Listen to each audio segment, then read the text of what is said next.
नमस्कार दोस्तों, मेरा नाम है तिलकराज शर्मा। आज आप देख रहे हैं हमारा विशेष कार्यक्रम हम तो पूछेंगे। आज हमारे मध्य मौजूद हैं सोलन विधानसभा क्षेत्र से महामंत्री नंदराम कश्यप जी, और नंदराम कश्यप जी से हम पूछेंगे जो हमारे कड़वे सवाल हैं, उनके जवाब ये देंगे। नंदराम जी, आपका सबसे पहले तो स्वागत है लाइव न्यूज 24 टीवी में। नमस्कार लाइव 24 न्यूज के लिए। नंदराम जी, हम आपसे जानना चाहते हैं, जैसे भाजपा के में इस टाइम टिकट की लड़ाई चल रही है, आप भी एक संभावित उम्मीदवारों में आपका भी नाम है। अगर भाजपा आपको टिकट नहीं देती है तो आपकी अगली रणनीति क्या होगी? सर्वप्रथम मैं आपको बताना चाहूंगा कि सोलन विधानसभा में आपने कहा कि टेक्टार्थी वोट, भारतीय जनता पार्टी के लिए बड़े गौरव की बात है कि अनुसूचित वर्ग में इतने टेक्टार्थी भारतीय जनता पार्टी के पास सोलन में हैं। तो पार्टी और संगठन जो फैसला करेगी, सभी टेक्टार्थी उनके साथ चलेंगे, ऐसा मेरा मानना है। क्योंकि सभी संगठन के सिपाही है और पार्टी के अंदर टिकट मांगना या अपनी इच्छा व्यक्त करना सभी का अधिकार है। अति महत्वाकांक्षी होना बहुत बुरी बात है और मैं समझता हूँ कि जितने भी टेक्टार्थी हो, कोई अति महत्वाकांक्षी नहीं है। वो अपनी बात रख रहे हैं, अपनी दावेदारी पेश कर रहे हैं, और जब से किसी एक आदमी का टिकट अनाउंस होगा तो सभी एक साथ चलेंगे, ऐसा मेरा मानना है। सोलन में कहा जाता है कि डॉक्टर राजीव बिंदल जिसके वो आशीर्वाद देते हैं उसको ही टिकट मिलती है। पिछली बार डॉक्टर बिंदल का भी आशीर्वाद ये देखा गया है। साथ में पवन राणा जी संगठन मंत्री, आपके खासन खास कहा जाता है कि आप इस विषय को किस रूप में देखते हैं कि किसी का आशीर्वाद होना ही टिकट का एक पैमाना माना जाए, कि या तो कोई कार्यकर्ता हो, हार्ड वर्क करो, उसको भी टिकट मिल सकती है? सर्वप्रथम आपने दो बड़े महान हमारे जो संगठन के पुरोधा है, आदरणीय पवन राणा जी और डॉक्टर राजीव बिंदल जी, आपने कहा कि मैं उनका खास हूँ। तो अगर आप ऐसा मानते हैं तो मैं इसलिए अपना सौभाग्य मानता हूँ। वो दोनों संगठन के जो है सच्चे सिपाही है और जिन्होंने जीवन समर्पित कर दिया। अगर पवन राणा जी की आप बात करें, इसी तरह से बिंदल जी की जहाँ तक बात है, वो भी उन्होंने भी संगठन के लिए बहुत कुछ किया है। हमने उनके साथ संगठन में काम किया, उन दोनों से हमने बहुत कुछ संगठन के बारे में सीखा और अभी भी सीख रहे हैं। हमारे को तराशने में और मेरे अलावा और भी संगठन के जितने लोग हैं वो सबको जो है अच्छी राह दिखाते हैं और अच्छे संगठन में कार्यकर्ता उभरे, इसके लिए वो प्रयास करते हैं।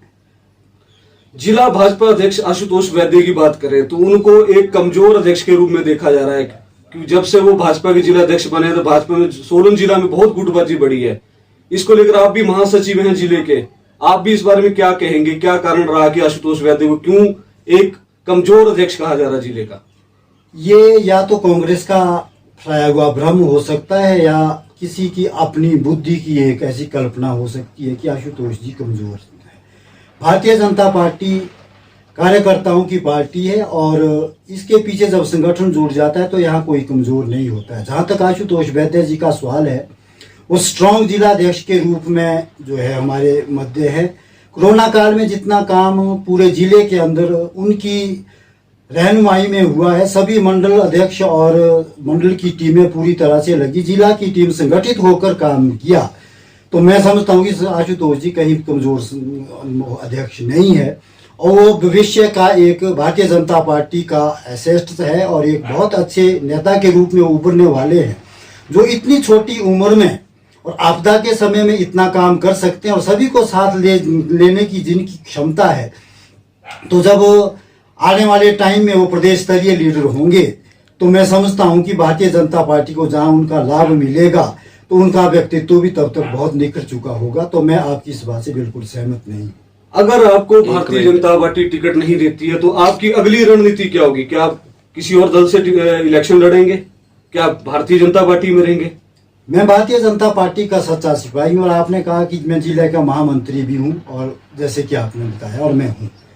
प्रथम जो मेरा दायित्व है वो भारतीय जनता पार्टी पूरे जिले के अंदर 5 की 5 सीटें जीतकर विधानसभा में जाएं, ऐसा हमारा प्रयास है। दूसरी बात आपने कही कि अगर हमें टिकट नहीं देती है पार्टी, टिकट देना पार्टी का अधिकार क्षेत्र है।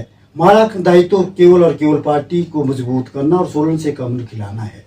तो हम पार्टी के सिपाही और पार्टी के जो आदेश होंगे हम उसके साथ खड़े हैं। और भी कोई अगर व्यक्ति ऐसी इच्छा रखता है या दूसरे दल में जाने की कोई कल्पना करता है तो मेरा ऐसा मानना है कि वो पार्टी का सच्चा सिपाही नहीं हो सकता है। क्योंकि जब हम कल पार्टी के साथ जुड़े थे, एबीवीपी के समय से भाई तिलक जी आप भी हमारे साथ होते थे, तो उस समय में जब हम वो एक नारा लगाते थे कि राम लला हम आएंगे मंदिर वहीं बनाएंगे, तो एक देश भावना के साथ हम जुड़े थे।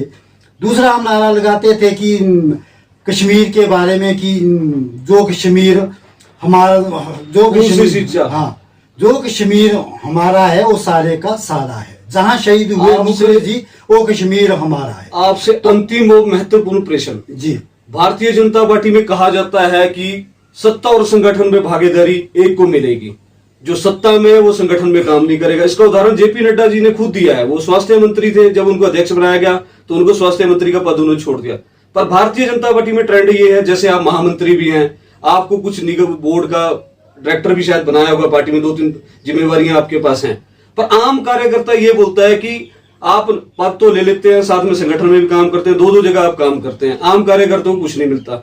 सिर्फ सोलन में भारतीय जनता पार्टी के 8-10 लोग हैं जिनके पास डबल जिम्मेवारियां हैं। मैं उनके नाम नहीं लेना चाहूंगा, पर ऐसा क्यों है? आम कार्यकर्ता बोलता है कि सोलन में तो लीडरशिप क्या है, सभी नेता हैं, कार्यकर्ता कोई नहीं है। इसके बारे में आप क्या कहना है? आपने कहा कि पहले तो जो आपका प्रश्न है वो मेरे लेवल का नहीं, वो प्रदेश स्तरीय आपने बात कही है। प्रदेश जो तय करता है वो किसको क्या जिम्मेवारियां देनी है वो प्रदेश के अधिकार क्षेत्र। कुछ लोग इस बात पर रुष्ट भी हैं।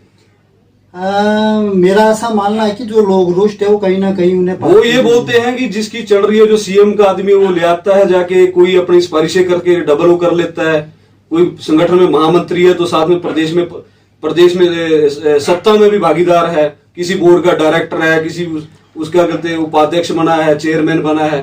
तो उसके लिए आम कार्यकर्ता में भी एक विरोध है कि ऐसा क्यों है।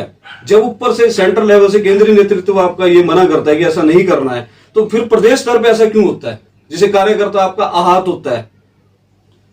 जो आपने कहा कि कोई निगम बोर्ड का चेयरमैन है तो उसकी क्षमताओं के अनुसार उसे काम दिया गया होगा, ये मेरे अधिकार क्षेत्र में नहीं आता है। अगर कोई कार्यकर्ता नाराज है, व्यक्ति विशेष को मजबूत करने के लिए किया जाता है। जी नहीं, ऐसा कुछ नहीं है। भारतीय जनता पार्टी कार्यकर्ताओं अपने गुट को मजबूत करने के लिए किया जाता है। अगर मेरा गुट है, मैं जयराम का आदमी हूं तो मेरे को 2 जगह रखा जाएगा कि जयराम जी स्ट्रॉन्ग हो। मैं अनुराग ठाकुर का आदमी हूं तो मेरे को तब रखा जाएगा।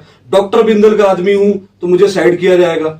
जिसकी इस टाइम चल रही है उसको ही पूछा जाता है। ये आम लोगों का कहना है। यहाँ पर इस बारे में आप क्या कहेंगे? हमारे सवाल कट गए हैं, जवाब आपको देने पड़ेंगे। भारतीय जनता पार्टी में ना कोई गुट है। भारतीय जनता पार्टी का एकमात्र जो है सूत्रधार है वो संगठन है। संगठन के अंदर जो तय होता है वही सरकार और दूसरी चीज है। जहां तक आपने बात कही आदरणीय जयराम जी की, आदरणीय अनुराग जी की या दूसरे लोगों की, तो मैं नहीं समझता कि यहाँ कोई इस तरह की गुटबाजी है। भारतीय जनता पार्टी एक संगठनिक रूप से एक माला के रूप में काम करती है और सभी जो है इसमें छोटे बड़ा कोई नहीं होता, एक माला के मणके के रूप में सभी जुड़े हैं और संगठन के लिए मजबूती से काम कर रहे हैं। इसी माला के मणके को लेकर जो एक कैपेबल नेता कहा जाता है, जिनको यहाँ पर शिमला संसदीय क्षेत्र का उनको अध्यक्ष बनाया जाता है पार्टी का, बाद में उनको हटा दिया जाता है, उसके बाद उनको मंत्री पद से नहीं नवाजा जाता। उसका क्या कारण है? क्या उनमें क्षमता नहीं थी? क्या कारण था कि वो किसी और गुट के थे? आप इस बारे में बता सकते हैं? डॉक्टर बिंदल के बहुत क्लोज है। चलो, आपकी बात से मैं सहमत हूँ, पर ये प्रदेश स्तरीय बात है। जहां तक बिंदल जी की क्षमताएं हैं उसको कम नहीं आंका जा सकता है। और जिस तरह से उन्होंने पूरे प्रदेश में स्वास्थ्य मंत्री होते हुए काम किया है, प्रदेश अध्यक्ष जब थे तो जितना काम उन्होंने किया और कार्यकर्ताओं के अंदर जो जोश भरा है उसको बुलाया नहीं जा सकता है। इसके ऊपर की क्या बात है, ये मेरा अधिकार क्षेत्र के बाहर का विषय है। ये प्रदेश स्तरीय बात है और इसमें मैं आपकी जवाब उसका सवाल का कोई जवाब नहीं दे सकता। चलो नंदराम जी, धन्यवाद आपका लाइव न्यूज़ 24 टीवी से बात करने के लिए। ठीक है, नमस्कार भाई।